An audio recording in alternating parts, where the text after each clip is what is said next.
नमस्कार, supply chain India के इस एपिसोड में आपका स्वागत है। इस बार आप देखेंगे नए खिलौना कानून से चीन को लगेगा झटका और भारतीय रेल को बनाया जाएगा व्यापारियों की पहली पसंद। माल ढुलाई होगी सस्ती और आसान। नन्हे चूजे अमेरिका में तोड़ रहे दम, सफ़र में देरी बनी मौत का कारण।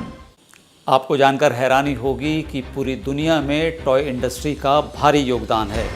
कहा जाता है कि अमूमन पूरी दुनिया में 70 लाख करोड़ रुपए की टॉय इंडस्ट्री है। चीन के खिलौना बाजार को भारत से ज़बरदस्त धक्का लगने के आसार बन गए हैं। 1 सितंबर से लागू नए कानून के मुताबिक अब खिलौना निर्माताओं को ब्यूरो ऑफ इंडियन स्टैंडर्ड के मानकों को ध्यान में रखते हुए खिलौने बनाने होंगे। ये खिलौना निर्माता चाहे भारतीय हों या विदेशी, अब उनको 14 वर्ष से कम आयु के बच्चों के लिए खिलौना बनाते हुए निर्धारित सुरक्षा मानकों पर खरा उतरना होगा। इस नए कानून की वजह से चीन के खिलौना बाजार को झटका लगना स्वाभाविक है। भारत में फैले खिलौना व्यापार पर अब तक चीन का 75% कब्जा रहा है। वर्ष 2019-20 में चीन ने भारत में 4,000 करोड़ रुपए के खिलौने निर्यात किए थे। उपभोक्ता मामलों के मंत्री रामविलास पासवान ने कहा है कि भारत से देश में आने वाले सभी खिलौनों को भारतीय मानकों पर खरा उतरना होगा। खिलौनों की चेकिंग के लिए 7 प्रमुख बंदरगाहों पर ब्यूरो ऑफ इंडियन स्टैंडर्ड के अधिकारियों को तैनात किया जा रहा है। ये अधिकारी न केवल शिपमेंट के उतरने पर उसकी जांच करेंगे, बल्कि फैक्ट्री लोकेशन पर जाकर भी मुआयना कर सकते हैं। भारत में अभी तक एक भी खिलौना निर्माता के पास लाइसेंस नहीं है। हालांकि 9 निर्माताओं ने अब जाकर इसके लिए आवेदन किया है। लाइसेंस के लिए समय सीमा अवधि बढ़ाने की मांग भी उठी है, क्योंकि छोटे घरेलू खिलौना निर्माता ज़्यादा साधन संपन्न नहीं हैं। प्रधानमंत्री नरेंद्र मोदी ने खिलौना निर्माताओं से अपील की है कि वे भारतीय संस्कृति के परिप्रेक्ष्य में खिलौने बनाएं और आदर्श भारतीय चरित्रों को भी उनमें जगह दें। खिलौने जहां बनते हैं वहां की विजिट करना, इन सबको करिकुलम का हिस्सा बनाया गया है। साथियों, हमारे देश में लोकल खिलौनों की बहुत समृद्ध परंपरा रही है। कई प्रतिभाशाली और कुशल कारीगर हैं जो अच्छे खिलौने बनाने में महारत रखते हैं। भारत के कुछ क्षेत्र टॉय क्लस्टर्स यानी खिलौने के केंद्र के रूप में भी विकसित हो रहे हैं, जैसे कर्नाटक के रामनगरम में चन्नापटना, आंध्र प्रदेश के कृष्णा में कोंडापल्ली, तमिलनाडु में तंजौर, असम में धुबरी, उत्तर प्रदेश का वाराणसी, कई ऐसे स्थान हैं, कई नाम गिना सकते हैं। आपको ये जानकर आश्चर्य होगा कि global toy industry 7 lakh crore रुपये से भी अधिक की है। 7 लाख करोड़ रुपयों का इतना बड़ा कारोबार, लेकिन भारत का हिस्सा उसमें बहुत कम है। अब आप सोचिए कि जिस राष्ट्र के पास इतनी विरासत हो, परंपरा हो, विविधता हो, युवा आबादी हो, क्या खिलौनों के बाजार में उसकी हिस्सेदारी इतनी कम होनी हमें अच्छा लगेगा क्या? जी नहीं, ये सुनने के बाद आपको भी अच्छा नहीं लगेगा। देखिए साथियों, टॉय इंडस्ट्री बहुत व्यापक है। गृह उद्योग हो, छोटे और लघु उद्योग हो, एमएसएमईज हो, इसके साथ साथ बड़े उद्योग और निजी उद्यमी भी इसके दायरे में आते हैं। इसे आगे बढ़ाने के लिए देश को मिलकर मेहनत करनी होगी। अब जैसे आंध्र प्रदेश के विशाखापट्टनम में श्रीमान सीवी राजू है। उनके गांव के अति कोप्पका टॉयज एक समय में बहुत प्रचलित थे। इनकी खासियत ये थी कि खिलौने लकड़ी से बनते थे और दूसरी बात ये कि इन खिलौनों में आपको कहीं कोई एंगल या कोण नहीं मिलता था। ये खिलौने हर तरफ से राउंड होते थे, इसलिए बच्चों को चोट की भी गुंजाइश नहीं होती थी। सीवी राजू ने एतिकोप्पका टॉयज के लिए अब अपने गांव के कारीगरों के साथ मिलकर एक तरह से नया मूवमेंट शुरू कर दिया है। बेहतरीन क्वालिटी के एतिकोप्पका टॉयज बनाकर सीवी राजू ने स्थानीय खिलौनों की खोई हुई गरिमा को वापस ला दिया है। खिलौनों के साथ हम दो चीजें कर सकते हैं।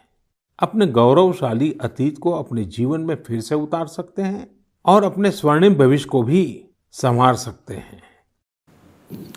खिलौनों और वीडियो गेम से ना केवल बच्चे बल्कि बड़े भी एक रिश्ता जोड़ लेते हैं।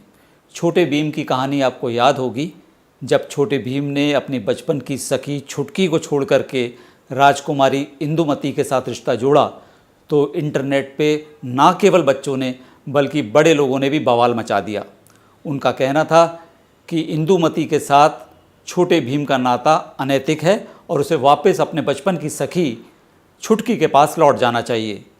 फाइनली स्क्रिप्ट राइटर को स्क्रिप्ट में बदलाव करना पड़ा और छोटे भीम वापस छुटकी से आके जुड़े। भारत में अमूमन व्यापारी ज़्यादातर माल की आवाजाही के लिए सड़क मार्ग का इस्तेमाल करते हैं, लेकिन भारत सरकार अब कुछ ऐसे कदम उठाने जा रही है कि व्यापारियों की पहली पसंद रेल मार्ग होगा। रेल मार्ग को फिर से प्रशस्त किए जाने को लेकर नई योजनाएं तैयार की गई हैं। तीव्र सेवा इन नई स्कीमों में से एक है। रेल मार्ग शुरुआत से ही माल की आवाजाही का बड़ा साधन रहा है। कोयला, सीमेंट, फर्टिलाइजर्स, तेल, दूध, स्टील आदि रेल मार्ग से ही ज्यादातर अपने गंतव्य तक पहुंचते थे, लेकिन अब ऑटोमोबाइल और दूसरे उत्पाद भी सड़क परिवहन की बजाय रेल यातायात में उत्सुकता दिखा रहे हैं। सरकार भी रेल सेवा को लोकप्रिय और उचित दर पर मुहैया कराने के लिए एकजुट है। नई मालगाड़ियां अपने निर्धारित टाइम टेबल पर चलेंगी और कम जरूरत के हिसाब से व्यापारियों को सिंगल वैगन बुक करने की छूट भी मिलेगी। भारत को आर्थिक रूप से सुपर पावर बनाने के लिए रेल सेवा को और मजबूत किया जाएगा। रेल मार्ग को बेहतर बनाने के लिए सरकार क्या कदम उठाने जा रही है, इस बारे में हमने बात की है rail logistic expert Surya Narayan Singh से। बल्क कार्गो में काफी एम्बिशियस प्लानिंग कर रहे हैं। जैसे कि मैंने आपको पहले बताया कि ये लॉजिस्टिक पार्क की तरह सेगमेंट क्लस्टर डेवलप करना चाह रहे हैं। जैसे कि एक मैं आपसे शेयर करता हूं, ये सूरत को हब बनाकर वापी से लेके बड़ौदा तक के सारे कस्टमर्स को टैप कर रहे हैं और उनको सूरत में कन्वर्ट कर रहे हैं, जिससे कि जो ट्रैफिक आपका बॉम्बे जा रहा था या वापी जा रहा था वो सूरत ही आ जाए। अच्छा, सूरत में जो लॉजिस्टिक पार्क के तहत इनकी प्लानिंग है वो ये है कि वहीं पर ये पैकेजिंग, स्टोरेज और फर्दर ट्रेन में लोड करने की व्यवस्था वहीं से करेंगे, जिससे कि कस्टमर के एंड में उनको एडिशनल वेयरहाउस लेने की जरूरत नहीं पड़ेगी। अच्छे पैकर्स के थ्रू जो है उनके कार्गो जो है पैक होंगे। कस्टमर के एंड में कॉस्ट कम करना, साथ ही समय सारणी के तहत ट्रेनें चलाकर इनको जल्दी से जल्दी गंतव्य तक पहुंचाना एक बहुत ही बेहतर कदम है। इसमें मैं मानता हूं कि काफी हद तक रेलवे सफल होगी रोड से ट्रैफिक कन्वर्ट करने में।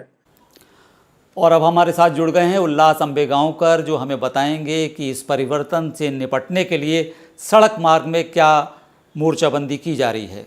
पिछले कई दिनों से आपने अखबारों में पढ़ा होगा या टीवी पे सुना होगा कि इंडियन रेलवेज जो काफ़ी परफॉर्मेंस इम्प्रूव कर रही है लॉजिस्टिक्स सेक्टर में, मतलब माल ढोने के तरीके, माल ढोने की कैपेसिटी। जैसे कि उन्होंने एक डबल डेकर ट्रेन का ट्राई किया और उस हिसाब से उनका परफॉर्मेंस काफ़ी अच्छा हो रहा है। यह 4 महीनों में उन्होंने हर तरीके का माल पूरे कंट्री में ढोया है, एसेंशियल कमोडिटीज हो या नॉन एसेंशियल कमोडिटीज हो।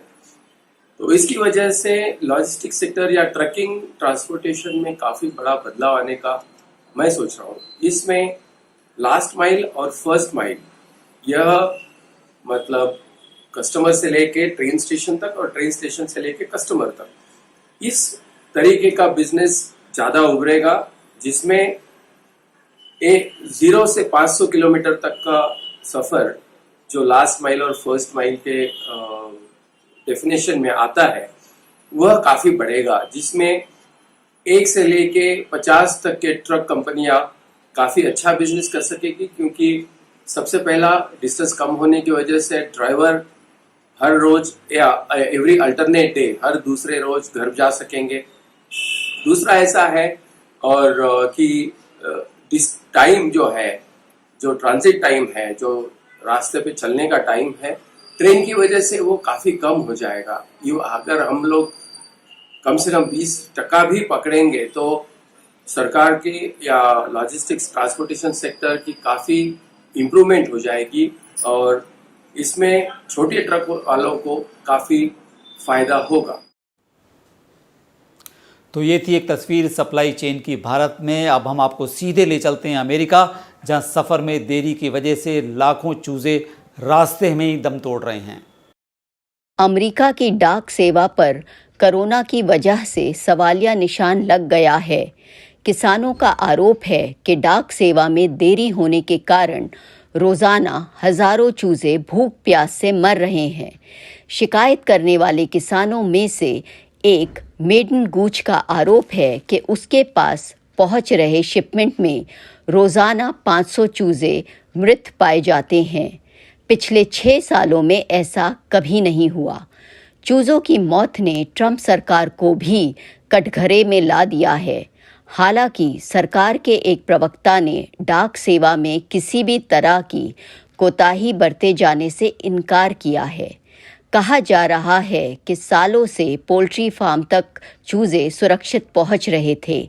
यह चूजे 72 घंटे तक भूख प्यास सहन कर लेते थे, लेकिन अब डाक सेवा में होने वाली देरी इनकी मौत का कारण बन रही है।